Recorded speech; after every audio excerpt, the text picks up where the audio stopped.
بن لمک بن متصالح بن ادریس بن یارو بن ملحلئیل بن قینان بن آنوش بن سیس وبن آدم علیہ السلام.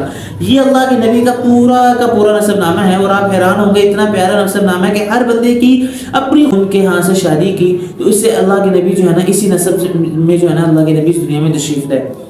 تو آگے جا کے اللہ کے نبی حضرت محمد مصطفیٰ صلی اللہ علیہ وسلم کے کو پتا تھا کہ یہ جو ہاشم ہیں ان پر ایسے انوارات ہیں, ایسی ان پر روشنیاں ہیں اور ایسی ان کی جو برکات ہیں وہ میں نظر آ رہی ہیں کہ نبی آخر الزمان حضرت محمد مصطفیٰ صلی اللہ علیہ وسلم انہی کے خاندان سے آئیں گے. اور اس نے کہا کہ تم مجھے کہیں فاحشہ نہ سمجھ لینا, میں تورات زبور انجیل کی حافظہ ہوں اور میں نے پڑھا تھا کہ آخری نبی آنے والے ہیں اور ان کا جو نور ہے, ان کی جو چمک ہے وہ تمہارے میں چہرے پہ دیکھ رہی ہوں. اس وجہ سے میں نے کہا کہ تم سے جو ہے نا میں نکاح کر لوں یا تمہارے سے جو ہے نا میں تمہیں اپنی طرف مائل کروں. لیکن اب تو وہ نور جو ہے وہ حضرت عام نے کہا وہ منتقل ہو گیا. یہ بیٹھے تھے اور مطلب ان کے چچا تھے تو لوگوں نے ان کو عبد المطلب کہنے لگ گئے. تو یہ وہ شخص تھے جن کو پہلا نام شبیع الحم تھا اور بعد میں ان کو عبد المطلب کہنے لگ گئے اور یہ آپ صلی اللہ علیہ وسلم کے دادوں میں ہیں. السلام علیکم ورحمۃ اللہ وبرکاتہ. امید ہے کہ آپ سب خیریت سے ہوں گے. جیسا کہ آپ کو معلوم ہے کہ ربیع الاول کا مبارک مہینہ جو ہے وہ سٹارٹ ہو چکا ہے اور اس مہینے میں جو سب سے بڑی خصوصیت وہ یہ ہے کہ اللہ کے نبی حضرت محمد مصطفیٰ صلی اللہ علیہ وسلم اس دنیا میں تشریف لائے. اور آپ صلی اللہ علیہ وسلم کا اس دنیا میں تشریف لانا یہ بہت بڑا احسان ہے, اللہ رب العزت کا یہ بہت بڑا انعام ہے. اور میں آپ کو یہ بتاتا چلوں کہ دنیا میں لوگوں کے ہاں عزت کے چند معیارات ہوتے ہیں. بعض لوگوں کے ہاں سب سے زیادہ عزت والا وہ ہوتا ہے کہ جس کے کردار اچھا ہو اور جس کا معیار اچھا ہو, جس کی بات اچھی ہو یا جو مال کے اعتبار سے اچھا ہو. لیکن عربوں کے ہاں سب سے زیادہ عزت والا وہ سمجھا جاتا تھا کہ جس کا نسب اچھا ہو, یعنی کہ جو نسب کے اعتبار سے اچھا ہوگا اس کا جو ہے وہ اس کو دنیا میں یعنی عرب اس کو بہت زیادہ عزت دیتے تھے. تو آج ہم اللہ کے نبی کے نسب کے بارے میں بات کریں گے کہ اللہ کے نبی کا جو نسب ہے وہ کیسا تھا. تو میں آپ کو بتاتا چلوں کہ اللہ کے نبی کا جو نسب ہے وہ حضرت آدم علیہ السلام سے شروع ہو کر حضرت ابراہیم علیہ السلام تک آتا ہے. اور حضرت ابراہیم علیہ السلام کا تو پوری دنیا کو علم ہے کہ کس طرح حضرت ابراہیم علیہ السلام پر آزمائشیں آئیں اور کس طرح کامیاب ہوئے. پھر اس کے بعد حضرت اسماعیل علیہ السلام سے اس نسب کی ابتدا ہوئی. حضرت اسماعیل علیہ السلام کو جب حضرت ابراہیم علیہ السلام نے مکہ کی چٹانی وادیوں میں چھوڑا اور ریگستان قسم کی وادی میں چھوڑا تو وہاں پر اس ٹائم کوئی بھی نہیں تھا. تو وہاں پر آہستہ آہستہ آبادی شروع ہوئی. ایک قبیلہ بنو جرہم وہاں پر آیا اور وہاں کے لوگوں نے وہاں رہنا شروع کیا. تو حضرت اسماعیل علیہ السلام نے ان کے ہاں سے شادی کی تو اس سے اللہ کے نبی جو ہے نا اسی نسب میں جو ہے نا اللہ کے نبی اس دنیا میں تشریف لائے. تو آگے جا کے اللہ کے نبی حضرت محمد مصطفیٰ صلی اللہ علیہ وسلم کے نسب میں ایک فہر نامی شخص آتے ہیں کہ جن کو قریش کہا جاتا ہے. یہ وہ شخص تھے کہ جن کی وجہ سے اللہ کے نبی کا جو خاندان ہے اس کو قریشی کہا جاتا ہے. اور میں آپ کو یہاں ایک بات بتاتا چلوں کہ قریش ایسے جانور کا نام ہے کہ جو سمندر میں سب سے زیادہ قوی اور مضبوط ہو, اس سے بڑا قوی اور مضبوط نہ ہو. تو اسی طرح عرب میں قریش سب سے زیادہ قوی اور مضبوط اور اچھے نسب والے سمجھے جاتے تھے. اور اس کے بعد نسب جب شروع ہوا فہر آئے تو فہر کے بعد جا کر اللہ کے نبی کے نسب میں ایک اور شخص کعب آتے ہیں.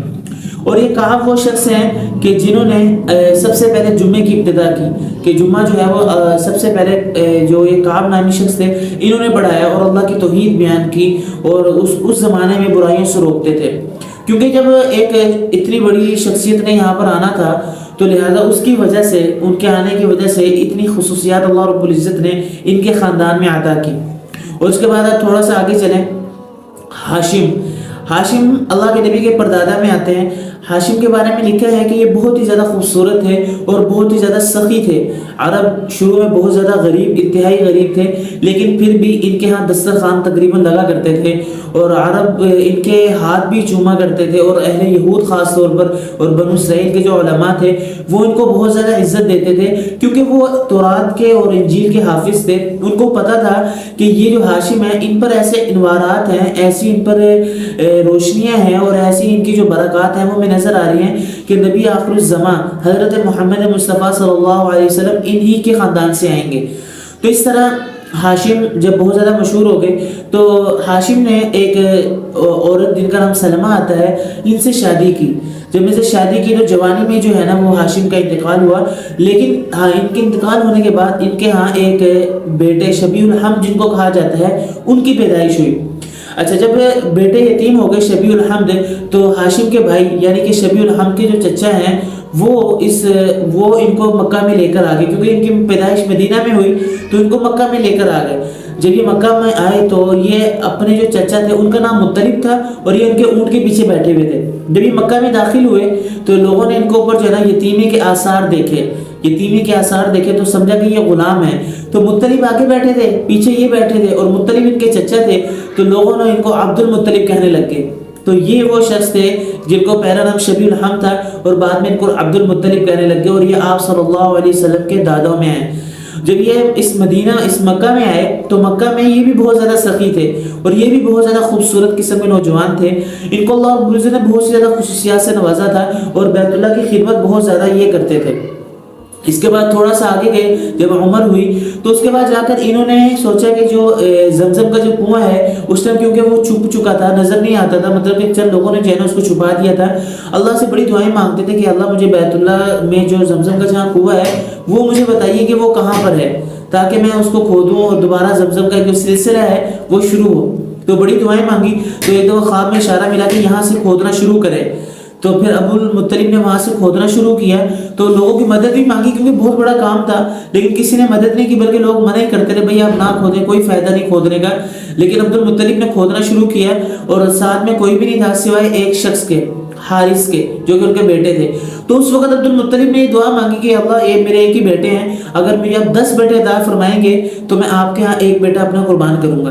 تو اس طرح زمزم کا کنواں کھودتے زمزم کو پا لیا، تو لہٰذا اور بھی زیادہ عزت ہو گئی اہل عرب میں، اور اہل عرب بہت زیادہ عزت کرنے لگ گئے۔ اور آگے تھوڑا سا چلتے رہے تو ایک دوسرا واقعہ ان کی زندگی میں یہ پیش آیا کہ ابراہیم نامی ایک شخص تھا بادشاہ، اس کو وہ یمن کا بادشاہ تھا، اس نے کہا کہ لوگ مدینہ مکہ میں حج کرنے جاتے ہیں، کیوں نہ میں یہاں پر ایک قبلہ بنا دوں کہ لوگ یہاں پر حج کرنے لگ جائیں۔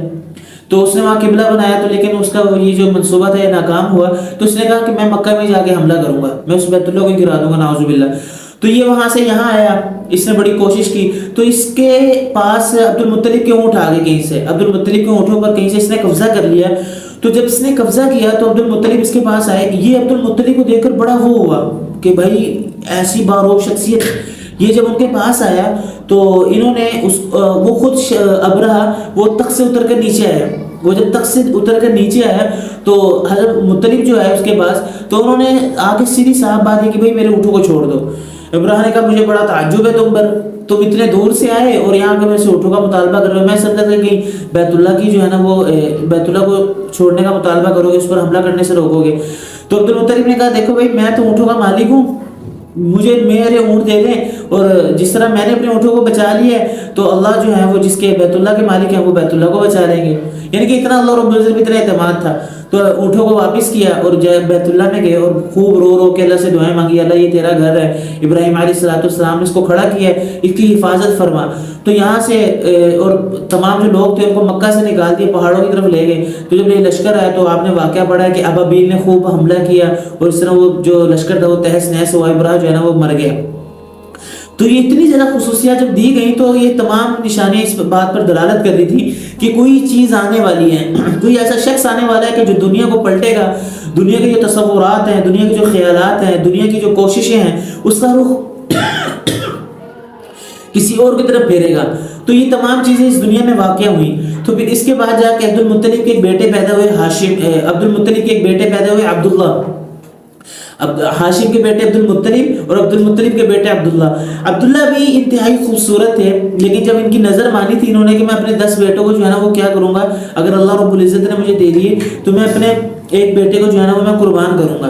تو لہٰذا یہ جب عبداللہ بھی پیدا ہو گئے، 10 بیٹے بھی ہو گئے، تو قرعہ ڈالا گیا، تو قرعہ جو ہے نا وہ حضرت عبداللہ کا نکلا ہے۔ تو عبد المطلب خود بڑے پریشان